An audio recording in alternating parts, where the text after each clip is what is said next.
So the last, go to the last thing again, the last slide. So, so they're saying that they think that at least part of the problem in this area where there's a lack of connection, it could be the myelination is the problem. So that's the kind of like the first, maybe the first time I've ever thought about schizophrenia as being a demyelination disorder, which is what happens in multiple sclerosis. You get demyelinization of the axons. So what happens to the axons? Like, why do we have the myelin in the first place? Anybody here remember that? Probably from a different class. Yeah. Isn't it to speed up the messages? Yeah, it's drastically speeds up the transmission of the action potential. So I believe the metaphor that I read about was if we didn't have myelin in our brains, our heads would have to be the size of a Volkswagen for us to be able to do the cognitive processing that we can do. So myelin's really important. So that's very interesting to me, and that would explain why the association that you mentioned at the beginning with autoimmune disorders, because multiple sclerosis is an autoimmune disorder where your body's immune system attacks and destroys the cells that create myelin. So multiple sclerosis can be very, very severe or mild. There's a lot of variability, but it is an autoimmune disease. So if there's autoimmune attack on the myelin in the brain, that could explain some of the symptoms of this disorder. So I've never knew about that. So that's pretty cool. Okay, so people have questions and comments. I don't know who's on deck except for I remember you are. I'm glad to be here. Sorry, go ahead. So I didn't read the study, but presumably it's correlational, correct? That there's no causal link between the brain issues and schizophrenia. Well, let's assume that's true for a second. Do you, and this is the class, do you think there's a causal link between, or a causal direction, meaning did schizophrenia cause these issues, or did these issues cause schizophrenia? Anyone have thoughts on that? Thoughts? I think that the phases are probably what caused schizophrenia. But I mean, it could go both ways. But I think about, like, they briefly mentioned cannabis in this study, and I thought that was interesting because I know someone who was notorious for being a pothead, and he also had schizophrenia. So I don't know his family history, but from what I know of, it was after smoking for years, frequently he had the onset of schizophrenia, and that's a mind-altering drug. So from my limited experience, I would assume it was happening. What do you think, Rachel? Well, I don't know, it might have been in this study, I can't remember, but somewhere I remember reading that like here they're finding that the duration of psychosis or whatever, like how long they've had it, did relate to stronger changes in the things that they were looking for. Whereas like in other things that I've read have said that the opposite is true, that like for a while you see these changes and then they kind of like plateau. Whether or not that's true, because we don't know enough about it yet, like, I don't know. But what I read about that led me to believe that it was just because, that was the nature of the disease, like that's just the nature of what happens. It kind of plateaued after a while. But since these people are looking at patients who did not use, antipsychotic drugs, maybe it's related to the drugs that are helping them. Maybe if they didn't use them, then this brain, connectivity would continue to change and not plateau. like the other thing I read was. So that kind of leads me to believe that it's definitely, in response to his question, definitely brain changes that lead to psychosis. So my grandmother has schizophrenia, and she actually had childhood onset schizophrenia, which is super rare. So it had been happening since she was, I think, 9 is when she first started showing symptoms, and she never got help, and she just continued to deteriorate until she had full-blown delusional disorder. Like, she has no contact with reality whatsoever. She's just all in her head, hears voices all the time. Like, she cannot function anymore because she never got help. She never took the drugs or went to therapy or anything like that. So that's kind of interesting to know. Yeah. That if you don't get help, it just keeps, at least in my grandmother's instance.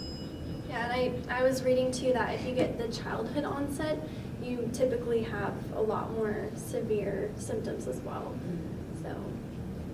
So I want to pose, to follow up on your question, which I think is a really excellent question.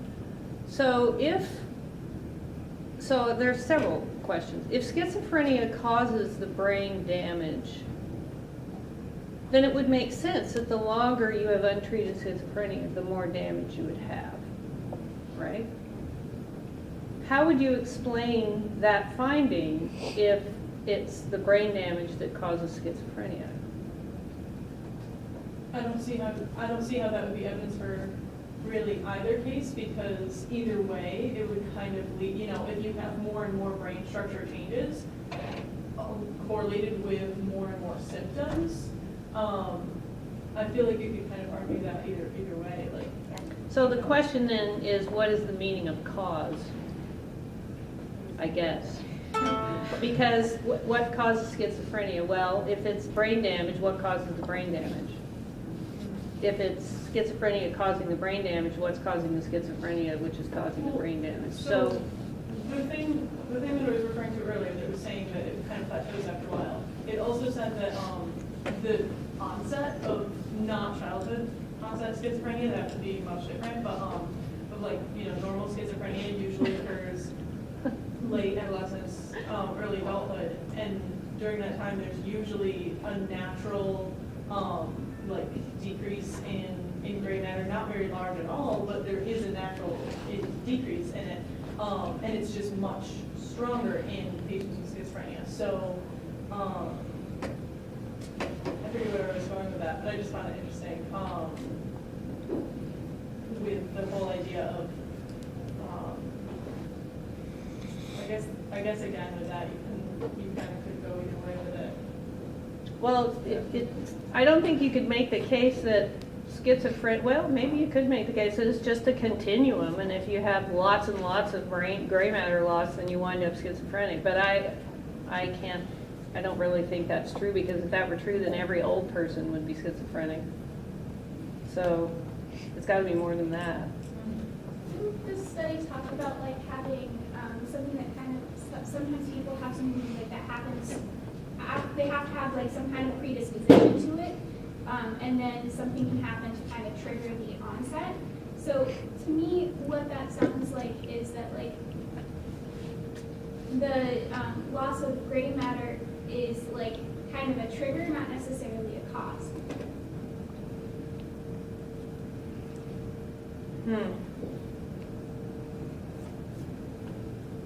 So then, so what would be causing the loss of gray matter? Just something else, like breathing bad air in downtown Phoenix or something? I have an idea. For what the premise is first this, if you don't use part of your brain, let's say for a decade, let's say specific activity like, I don't know, hearing, well, any number of things, but if you don't use part of your brain, it's impossible for that part of the brain to atrophy, the neurons to reduce. It makes sense that that could happen. I don't know if anyone has documented it. So what does schizophrenia mean literally, the name, the word? The name is split mind, but you didn't say what you had in your notes. It doesn't have anything to do with multiple personality. It means It basically means a loss of touch with reality. That's what. it So was you're intended split to from do. reality. So a schizophrenic, generally, I'm not doing generally, will have their own world that they live in. That they think, and they kind of exclude another part of the world.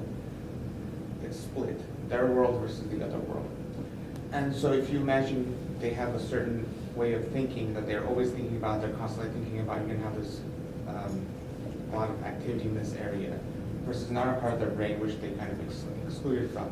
That part atrophies, the part that they deal with increases, and they become really enmeshed and ingrained in this way of thinking. And so it's a really simplistic way of understanding it, is that parts of their brain they just don't use anymore, and aren't the parts they do. That would make a lot of sense with drugs too.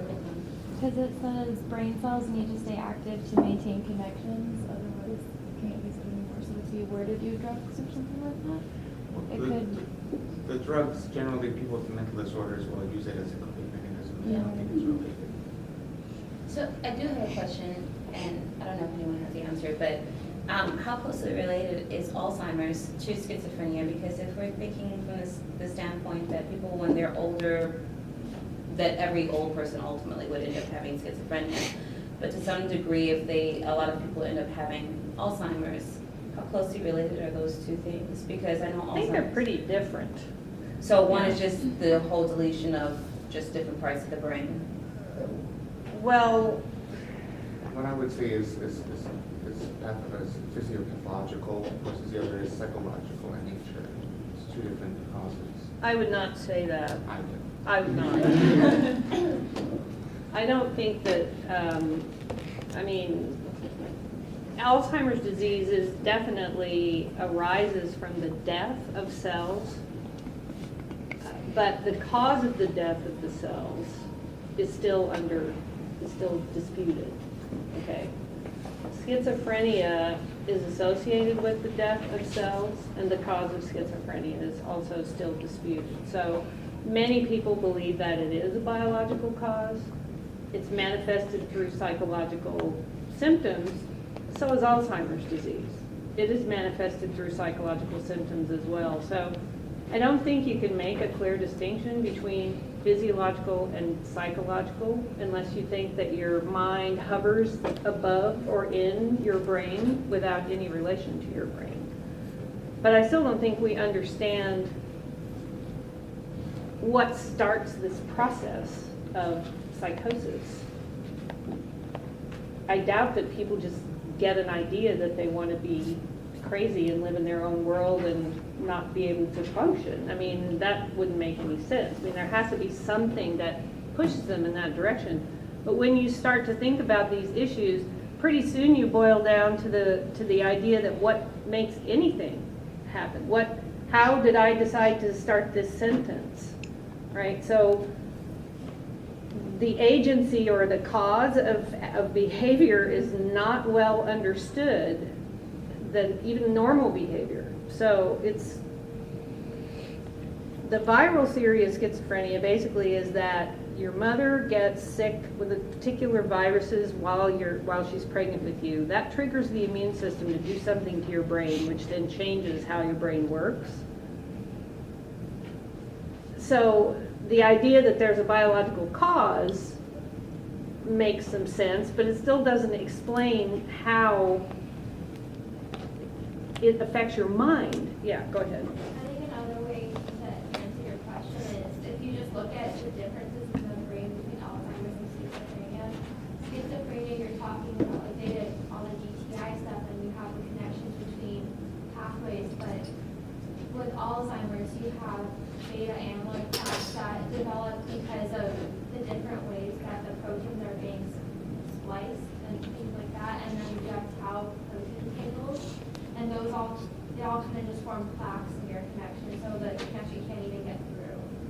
So it's kind of, that's how I look at it. It's kind of like the opposite, like instead of taking away matter, you're adding to it so that it can't function correctly. You mean as far as schizophrenia is concerned? Well, no, I think like what she was saying about like Alzheimer's, like with Alzheimer's, it's like you have all these plaques and stuff that are inhibiting the activity, and then eventually it leads to like to cell death.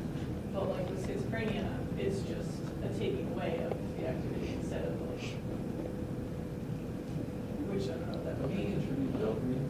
tired. Yeah. Yeah, So they, it's like overstimulating too. yeah, I saw, like, there's like more activity in like the mesolimbic pathway for patients with schizophrenia, but a reduced, activity of also dopaminergic neurons, but reduced in the frontal cortex and increased in the mesolimbic pathway. So like that's how you get the positive and negative symptoms combined.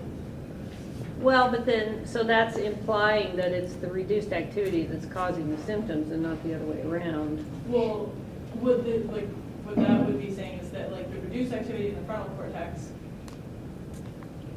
gets rid of some of your cognitive abilities, and then since there's more activity of dopamine in the mesolimbic cortex, you have an addition of positive symptoms like the psychosis or whatever. And then since you don't have as many cognitive abilities, you can't separate that and say, no, that's just a stupid idea, that's not real. So it's the combination. That's true, but I'm still stuck on this idea that that's still assuming or sort of implying, it's like built into what you're talking about, that it's the changes in the brain that are causing the differences in behavior. Like what you just said was, so you have this deficits in your frontal area and that gets rid of some of your cognitive abilities. So I think what Sasha was saying is that your thought processes also affect your brain in some way. So the question then is what is the cause? Like, if you're busy thinking all the time about how, I don't know, you're actually Jesus Christ and people just are not treating you right, then that would cause your brain to develop differently or not. I mean, I think that's really the question, right? Well, the psychodynamic explanation of schizophrenia is a splintering, a fracturing of the identity at a developmental stage, and this goes into the whole clinical talk about it. Hovering above the brain, the identity not a part of the brain, somehow separate from the brain? I'm serious. It's a serious question. So something has, well, first of all, the belief is that in schizophrenia, something has to occur, given at any age, to initiate this splintering, this fracturing of the identity. But where is the identity? Is it out there or is it in the brain? It's in the brain. Okay, so you cannot have a fracturing of the identity without a change in the brain if the identity is in the brain. Right, but that occurs after an action that occurs externally from the brain. So you, trauma occurs, right? So there's an external cause. Okay, so the question then is, what you asked the question about this, the results of the study is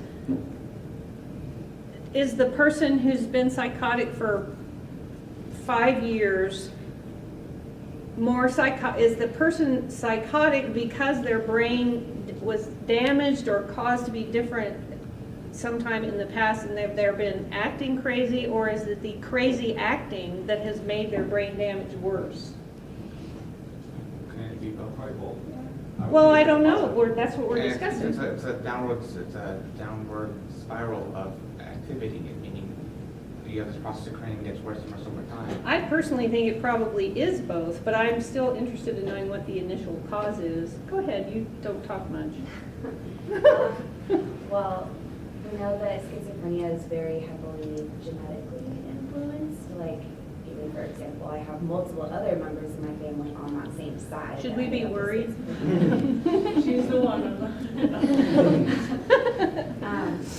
But I was thinking, so like, for example, my grandmother ended up with early onset, childhood onset, but her sister ended up with schizophrenia that developed when she was about 20 or 21. So that was different, but they still, like, they're both related and they ended up with this. So I'm wondering more that at some point something genetic gets switched on or switched off even, and that's what's causing all these symptoms to arise, and then it just gets worse by the way, I guess, they react to it or don't react to it, by getting help or medication or anything like that. So would everybody agree that it's a progressive disorder?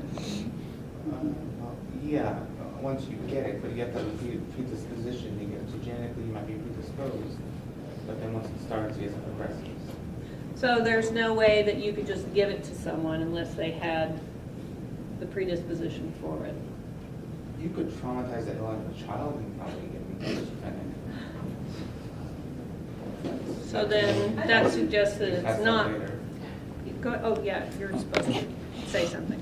So kind of going back to the whole like cannabis side of it, Mhm. you're saying that like maybe it's a predisposition or genetic part, but could it be that like if you have certain stressors, like it said the study found that cannabis use before age 17 was related to increased FA in several brain regions. Mhm. Could stressors in your life at say the early ages kind of force the changes that will then lead to schizophrenia, or is it more of the genetic predisposition that these stressors kind of just force it to come out earlier? Or in these people, I mean, it doesn't say how early before age 17, but it says that they had these increase in FA. I know that was kind of... So are you basically tying the idea that cannabis use increases FA and increased FA is linked to schizophrenia? And you're wondering if there's some other way that early experience could increase FA, which would then somehow promote schizophrenia? Kind of, but I'm also wondering, like, is it just the increase in these kind of neurological symptoms, or is it only in the people who have the genetic predisposition that Well, these things kind of force it to using go out? pot before age 17 was a definitive cause of schizophrenia, an awful lot more people would be schizophrenic. So I think we could say for sure that that by itself is not enough. There is, however, very good evidence at this point that early use of cannabis is a risk factor for psychosis. It's one of the few actually well-established facts about cannabis that's negative. Okay, but the thinking is it's only people who have a predisposition that are liable to become psychotic if they use enough cannabis. So it still doesn't get around the question of what's the initial cause. Yeah, it also kind of depends on what kind, I mean, it's kind of about it, but it depends on what kind of cannabis you're using. We're not going to talk about cannabis, we're talking about schizophrenia. If you're smoking it and it's not like high in THC, because that's the mind-altering substance. Yes, that's true. The more THC, probably the more effect it would have. I just want to make a final point for advocating for people with schizophrenia is that on paper, they seem crazy as shit. I mean, all the things going on, it's batshit crazy, but the reality is you see them every day, they're like everyone else. There's active and inactive periods of these symptoms that comes and goes. If some schizophrenic is not actively always delusional or psychotic, they have phases and medication can be reduced. The therapy can be reduced, and so just don't think some schizophrenia is just always crazy. So just want to point that out. How does medication work? Antipsychotics. There's several reasons. A lot of people don't know. My thinking though is it kind of quells them and kind of sedates them. It blocks the dopamine receptors. Yeah, blocks 'cause they dopamine have a lot receptors. of And they also dopamine have new receptors. ones that are interfere with glutamate processing that are more effective and have fewer side effects. So that's how they work at a like a really kind of gross psychopharmacologic level. But as to how that then leads to fewer symptoms, those processes are murky, definitely, yeah. So they only tested people that have not taken antipsychotic drugs, but how does it change brain structure if it's working on chemicals? I mean, I guess I can see how. Structures are chemicals, you know. I mean, they are. They're just different chemicals. So your membranes are made of fats, which are chemicals, and proteins, which are also chemicals. So I can't answer that question in the next 3 minutes, and I probably couldn't answer it even if we had a half hour, because I'm not exactly sure how antipsychotics influence brain structure, but I do know that antidepressants promote the growth of new neurons in the hippocampus, for example.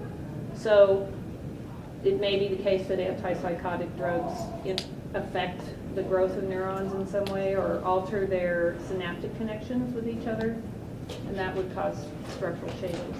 Just kind of depending on, I guess, neural connections, assuming that, you know, the gray matter is obviously deteriorating, those people that have the, I guess, more neural connections, you know, for example, people that have more education and those that don't, would the progression of schizophrenia like lessen, or would it? I thought that was a really good point. I think you were the one who wrote that, and they did have a very big difference in education level between the schizophrenic and the normal group, and that to me is a pretty big confound, because we know that education is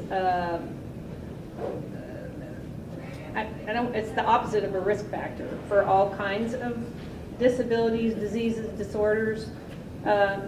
Definitely for Alzheimer's disease, the more education you have, the later onset Alzheimer's is going to be. So I definitely think that could influence at least the gray matter. So I think that's a really good point, and I think they should try to find better educated schizophrenic people or less educated control subjects. Yeah. I actually, we talked about that in one of my abnormal psych classes, and it was better prognosis for people who had higher cognitive function before the onset. They had higher prognosis for like treatment and getting better and stuff and dealing with the symptoms, but they also had a higher comorbidity with suicide because they were more self-aware of what was happening to them, and they were higher functioning, so they had more to lose and those kinds of things. So. Nick? Yeah, I just want to let you know that that's not good. Yeah, we need to go.